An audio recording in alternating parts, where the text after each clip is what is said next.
As a woman, you set the atmosphere of your home. You are the thermostat.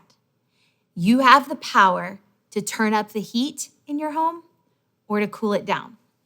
We all know the saying, if mama ain't happy, ain't nobody happy. And you can either fight this idea or you can embrace it. Maybe you're like me and you thought, I just feel like that's unfair. I mean, why can't I be in a bad mood for an hour? Why can't everyone just leave me alone, go do their own thing, and let me sulk? I'm with you.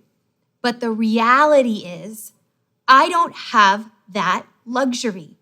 I can choose to be in a bad mood. Yes, I can. But the whole family is probably going to join me there if I don't pull myself out of it fairly quickly. Guys, I'm sorry if I'm already stepping on some toes. This is a struggle for so many of us, and it's a struggle that I have. There are days where negativity just grabs me by the foot and yanks me down. Have you ever felt this way? Sometimes it's PMS. Sometimes it's frustration over a situation or a problem at work. But the truth is, if I let my circumstances control my mood, I will always find a reason to be in a bad mood.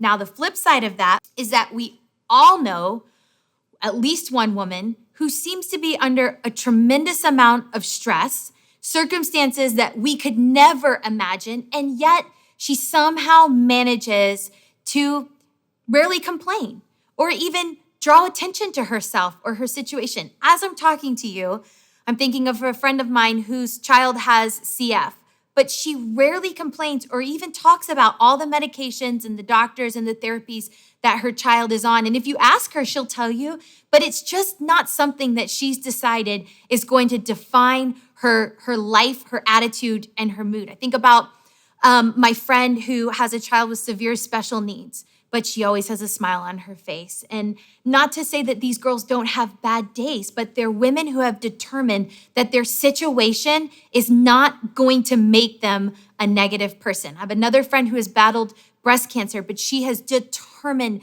to keep a smile on her face and to remain positive. And it speaks to me, and it speaks to everybody who's around you when you decide to be that kind of person.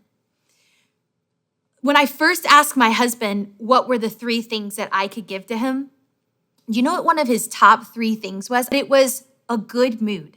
And my husband went on to explain to me, he was like, obviously you're gonna have a bad day. But what he wanted me to understand is that it makes him happy when I am happy. Hey, thanks for watching. I hope that encouraged you today. Make sure that you subscribe so that you don't miss out on other videos like this, and I'll see you back here next time.